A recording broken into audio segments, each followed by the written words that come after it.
Selamat pagi anak-anakku. Hari ini kita kembali belajar bahasa Indonesia untuk materi yang ketiga. Pada pertemuan sebelumnya kita sudah membahas mengenai meringkas dan menyimpulkan berita. Jadi untuk pertemuan kita yang ketiga atau materi kita yang ketiga yakni adalah menemukan struktur dan kaidah berita.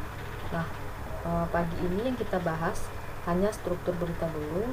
Kaidah kebahasaannya akan kita bahas pada pertemuan atau materi selanjutnya. Oke, silahkan kamu perhatikan slide yang akan saya tampilkan.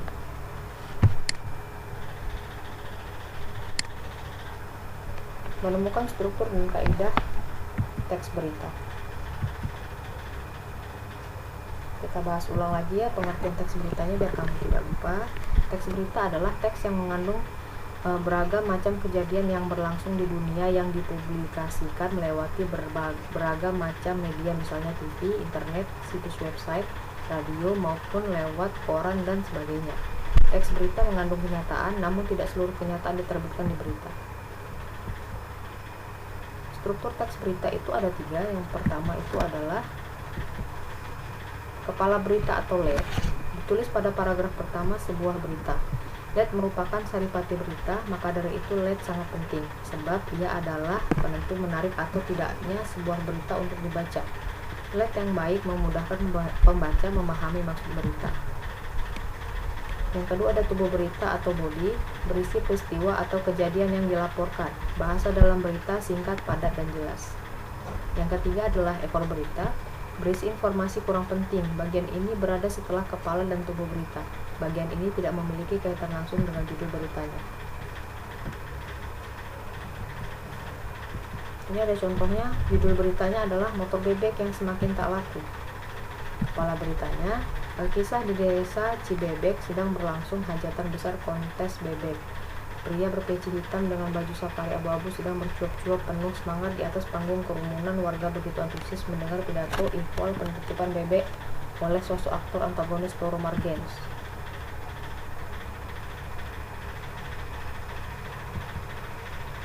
Yang kedua ada tubuh berita.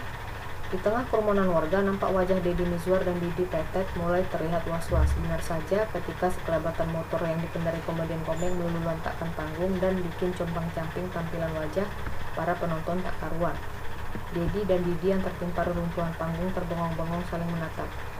"Tuh, bebek yang paling bandel," kata Didi Petet sambil menunjuk salah satu potongan iklan berseri sepeda motor bebek pada 12 tahun silam ini ingin menggambarkan kedahsyatan sepeda motor bebek yang irit, lincah, dan bisa diandalkan. Iklan ini diluncurkan oleh salah satu produsen motor yang mengusung slogan terdepan. Pamor motor bebek juga sempat terpatrikot di benak konsumen Indonesia dengan kehadiran iklan pelawak mandra dengan motor bebeknya yang ngacir di era 1990-an. Bisa dibilang, sampai 1 dekade lalu, motor bebek adalah raja pasar sepeda motor di Indonesia. Kini kondisinya berkebalikan 180 derajat. Motor bebek kini dalam posisi terbelakang. Pangsa pasar mereka tergerus habis-habisan oleh motor matic. Pasar sepeda motor bebek atau yang lebih dikenal underbone atau cup ini sudah mulai mengalami tanda-tanda kemerosotan sejak 1 dekade lalu dan puncaknya di 2017. Pada masa kejayaannya di tahun 2004, pangsa pasar motor bebek sempat menembus 90,87%. Kala itu, motor sport hanya bisa mengais pasar 8,73% dan skutik saat itu baru menguasai 0,35%. Kehadiran motor skutik buatan Kymco dan Yamaha Nuvo belum mendapat tempat, dianggap identik dengan pemakai wanita. Periode 2007-2008, ancaman mulai terasa setelah Yamaha merilis Mio. Skutik perdana Yamaha itu sukses mencuri perhatian konsumen dan langsung melejit. Tonggak penting terjadi pada 2010 saat pangsa pasar skutik menembus 49,01%, hampir menjungkalkan pasar motor bebek yang sudah turun cukup dalam menjadi 50,85%. Pada 2017, motor bebek benar-benar sudah tak bisa berkutik oleh motor skutik.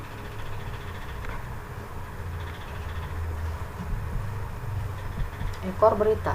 Catatan Asosiasi Industri Sepeda Motor Indonesia atau AISI, Januari sampai Juni 2017, dari sekitar 2,8 juta total motor yang terdistribusi dari pabrikan, motor bebek hanya bisa mengambil kue 9,24%.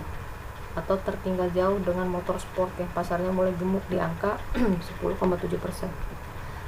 Karena model baru yang dibarengi dengan sentuhan teknologi baru, sang Raja Skutik mampu meraih pasar 80,06%. Tugas kamu, carilah sebuah berita lalu tentukan struktur teks berita tersebut.